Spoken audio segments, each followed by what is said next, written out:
Bonjour à tous, petite introduction simplement pour préciser que le travail qui va suivre provient du site de corbettreport.com et c'était pour vous préciser que lorsque vous cliquez sur le lien que je mettrai en description de la vidéo, vous aurez accès à absolument tout ce qui lui a servi comme support, que ce soit vidéo, documents d'état, documents d'articles de journaux, etc., etc. Tout ce qui lui a servi de support pour faire sa vidéo, pour que vous puissiez vérifier par vous-même.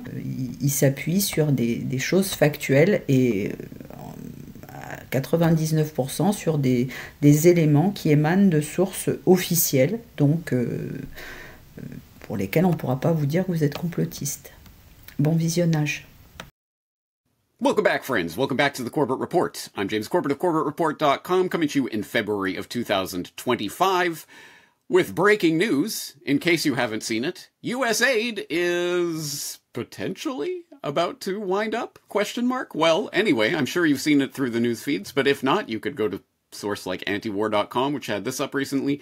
USAID to merge with State Department and face cuts, noting that the United States Agency for International Development, USAID, will be merged into the State Department and will face significant cuts, CBS News reported on Monday.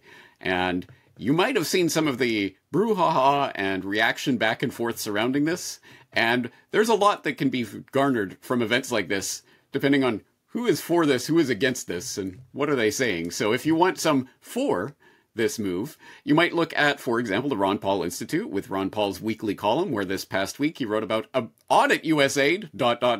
then shut it down, in which he makes the argument that USAID is found to be, surprise, surprise, a regime change agent for the U.S. deep state, and that it has been funding nefarious activities, deserves to be audited, so we know what those activities are, the extent of them, and then to have it shut down. But who is opposed to this? Well, for example, you have watch Hornet's Nest kicked as Raskin Omar throw public tantrum over USAID hostile takeover. Or you have this, USAID panic mode. Bill Gates goes on MSM, bashes Musk's Doge, fearmongers about next pandemic. So, the likes of Bill Gates are very much concerned about the closing down of USAID. Why is that? Well, if you have only come into conspiracy reality in the past few years, you might not know about the long, storied, checkered history of USAID. Not only this particular organization, but the stew of alphabet soup agencies in the NGO, non-governmental organization complex that is really an extension of the US deep state. And I say that advisedly because I have done work on this in the past. So for the benefit of those who have no idea what is going on here, why anyone would be opposed to USAID, or for the benefit of those who already know about this but need some more detail, let's flash back through the Corbett Report archives to this 2018 report that I did on the NGOs are the deep state's Trojan horses. Troy, 12th century BC. The Greeks' decade-long siege of Troy is drawing to a close. The cunning Odysseus has hit upon a plan to subvert the Trojans' defenses. The Greeks build a giant wooden horse and then pretend to sail away, leaving the horse at the gates of Troy as an apparent offering to the goddess Athena. The Trojans, believing the gift will make their city impregnable, take it within the city gates. But it is a trick. Odysseus and his men are hidden inside the hollow horse, and they emerge during the night to open the gates and let in the Greek army, who have returned to take the city. The Trojans don't get a chance to learn from their mistake. The Greeks sack the city and massacre its inhabitants. The Trojan horse was the earliest recorded military psyop. The lesson of the story, recorded in the council to beware Greeks bearing gifts, is that we should not let down our defenses when an erstwhile enemy offers us aid. Today, that counsel is as useful as ever, but today's tricksters have donned the mantle of philanthropy, and their Trojan horses are not wooden statues, but non-governmental organizations offering aid to foreign nations. The bitter truth is that in a surprising number of cases, NGOs are the deep state's Trojan horses. This is the Corbett Report. In 2015, Kyrgyzstan made what might seem at first glance to be a surprising move. It cancelled a cooperation treaty with the US that had been in place since 1993. The treaty granted tax breaks and customs privileges to organizations like the U.S. Agency for International Development, USAID, and gave their workers diplomatic immunity in the country. All of that came to an end after the US granted a human rights award to Azimyan Askarov, an activist swept up and thrown in jail for creating a threat to civil peace and stability in society after the Uzbek riots in South Kyrgyzstan in 2010. Reaction from the usual Western outlets was swift and predictable. Kyrgyzstan has lost its mind. Or, to be more precise, it's all Putin's fault. Somehow. But don't worry, the US will continue aiding Kyrgyzstan anyway, whether they like it or not, because that's just how they roll. Go Team America! But Kyrgyzstan is not the only country to crack down on aid from foreign NGOs. In the last few years, a series of countries, including Russia, China, and India, have passed laws placing stricter controls on the operations of these organizations within their borders. Well, Russia is throwing the smackdown on poor little old NGOs, these charitable organizations that were set up. The reasoning behind them, that they might be trying to take down the Kremlin. The Kremlin is moving to ban the US-backed MacArthur Foundation, George Soros' Open Society Institute, and 10 other foreign groups, calling them unwelcome organizations by law. They're also mulling over something called a patriotic stop list. Anyone caught collaborating with these groups, they're facing 6 years in prison. China has passed the country's first law regulating overseas NGOs or non-governmental organizations. The Chinese government always welcomes foreign NGOs to come to China to expand cultural and charity activities, and their achievements are highly spoken of by the Chinese authorities. But there are a few illegal exceptions in which NGOs came to China to harm its national security. The law covers activities of NGOs founded outside the Chinese mainland. They must register with public security authorities and declare where their funding is coming from. India has placed Ford Foundation on a watch list and ordered all funds from the US-based non-profit organization to be routed to recipients only after the Home Ministry's approval. Citing national security concerns, the Home Ministry has asked the Reserve Bank of India to ensure funds given by Ford Foundation to Indian recipients be brought to its notice and dispersed only after its clearance. The ministry said in its order that it wanted to ensure funds coming from Ford Foundation were utilized for bona fide welfare activities without compromising on concerns of national interest and security. An Egyptian court has convicted 43 Egyptian and 16 American NGO workers for working illegally in Egypt while encouraging unrest. The defendants, who were mostly absent from court, were sentenced to up to 5 years in jail. The verdict calls for the closing of U.S. nonprofit groups, such as the International Republican Institute and the National Democratic Institute and Freedom House, which back in 2012, Egypt accused of receiving illegal funding and operating without licenses. So what on earth is going on? Why are all of these countries kicking out all of these US-based non-governmental and quasi-governmental entities? Why would they be opposed to charity and aid? The answer is not difficult to understand. These organizations are Trojan horses, designed to appear as gifts, but containing secret trapdoors through which hidden forces can enter the country and covertly undermine the governments in question. This explanation only sounds outlandish to those who look no further than the organization's names and have no idea of their history of operations. Take USAID, for example. Created in 1961 by executive order, it's a US government agency that seeks to end extreme poverty and to promote resilient democratic societies while advancing our security and prosperity. So why did President Morales kick them out of Bolivia in 2013? Because he's crazy and irrational? Or because USAID ran a program through its remarkably frankly named Office of Transition Initiatives that provided $10.5 million of funding for strengthening democratic institutions throughout the country, including in opposition stronghold areas? Was it paranoia on Morales' part? Or merely the recognition that mealy-mouthed rhetoric about strengthening democratic institutions is a thinly veiled euphemism for overthrowing the government, exactly as leaked diplomatic documents proved was the case for USAID's identically named program in Venezuela? USAID was originally an agency created to provide humanitarian aid and disaster relief to countries in need. And throughout the 1980s and the 1990s and more into the 21st century, it's evolved into a political arm and a funding branch of the U.S. government for what they call promoting democracy. And it's actually now a part of U.S. counterinsurgency campaigns that involve the Pentagon, the State Department in terms of diplomacy and obviously war activities, and USAID is the third agency involved in counterinsurgency, and their goal precisely is to provide what they called aid for promoting democracy or stabilizing or helping a country through some kind of political transition or economic transition. In the case of Venezuela, Venezuela is a country that is oil wealthy, so it's never qualified for any kind of direct USAID help. Therefore, USAID has never had an office here officially, and they didn't actually come to the country and set up an office until 2002, right before the coup d'etat against President Chavez.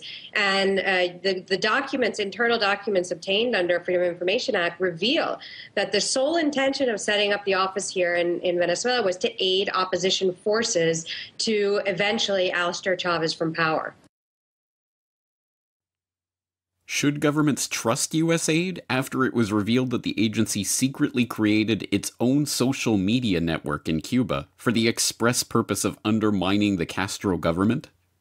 Or when it was revealed that USAID had sent a team of agents to Cuba under the guise of health and civic programs to incite rebellion amongst youth, including creating a phony HIV prevention workshop that the agency itself described as the perfect excuse to identify potential social change actors? Or when it was revealed that the agency had attempted, and miserably failed, to infiltrate Cuba's hip-hop scene, to break the information blockade, and spark a youth movement of social change in the country? A U.S. agency infiltrated the Cuban hip-hop world in an attempt to launch a youth movement against the government there. The secret operation tried to use Cuban rappers to build a network of young people seeking social change. But the Cuban regime caught on and the operation failed.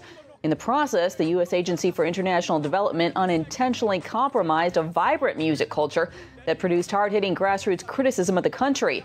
Several artists at the agency tried to promote, ended up leaving Cuba or stopped performing after pressure from the government. In fact, USAID's Black Ops programs for undermining foreign governments go all the way back to the founding of the agency itself. Some of the lowlights include USAID's Office of Public Safety and its part in running a CIA front program for training foreign police in torture and terror tactics in Latin America. Co-funding, with the CIA, the opium-smuggling Shengquang Air Transport, a private airline for narcotics trafficker and CIA pointman in Laos, General Vang Pao, and co-funding opposition groups in Ukraine prior to the 2014 coup, with Glenn Greenwald backer Pierre Omidyar, and, of course, George Soros. George Soros, pleasure to have you on. Same here.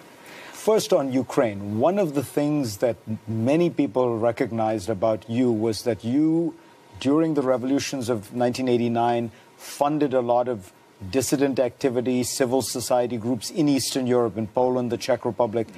Are you doing similar things in Ukraine? Well, I set up a foundation in Ukraine before Ukraine became independent of Russia. And the foundation has been functioning ever since. And it played an important part in events now. But this NGO Trojan horse problem is by no means confined to USAID and its associated organizations. Take the National Endowment for Democracy as another example. The official story is that the NED was created in 1983 by an act of Congress in order to encourage the establishment and growth of democratic development in target countries around the world in line with US foreign policy goals. The actual story is that the NED was created expressly as a front for funding CIA activities inside target countries, a fact that Alan Weinstein, one of the members of the study group that led to the NED's founding, openly bragged about in the Washington Post.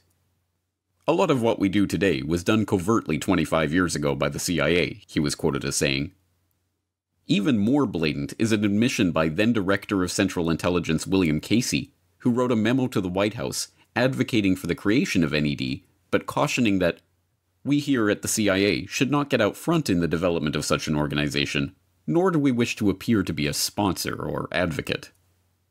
The NED's participation in covert destabilization campaigns rivals that of USAID, and, like USAID, involves too many operations to detail them all here.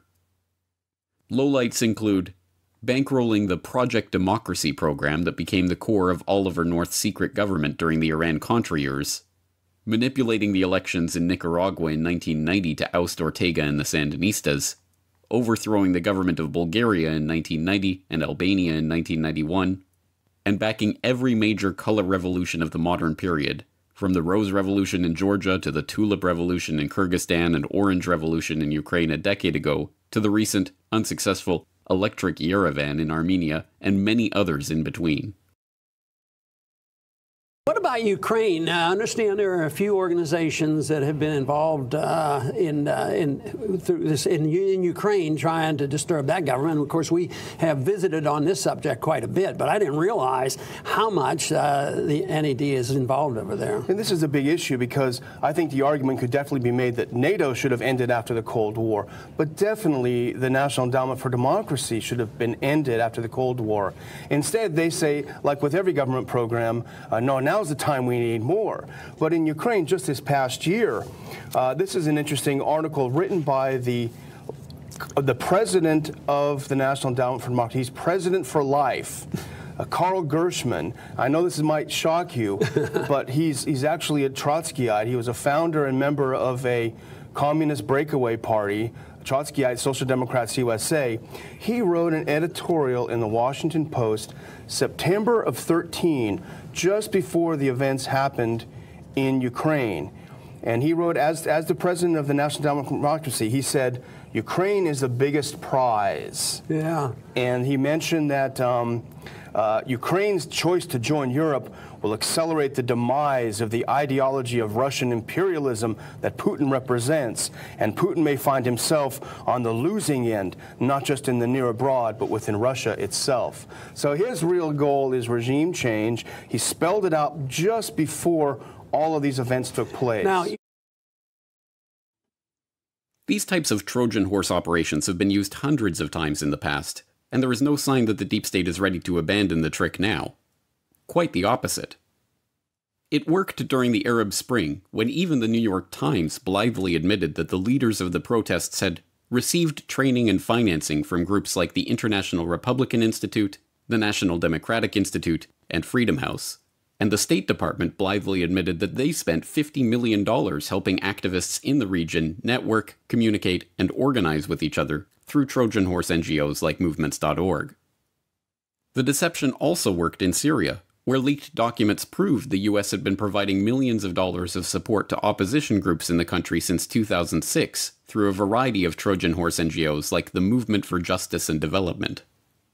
And as we saw earlier this year in The White Helmets Are a Propaganda Construct, even first responder groups like the Syria Civil Defense, founded by an ex-British military intelligence officer, have been used as Trojan horses to spread propaganda and advance the agenda of the US and its allies in their quest to topple President Assad. Let's be clear. This is not to say that all NGOs are Trojan horses. It is not the case that every group or program that receives money from USAID or the National Endowment for Democracy or a similar organization is thereby automatically a deep state change agent.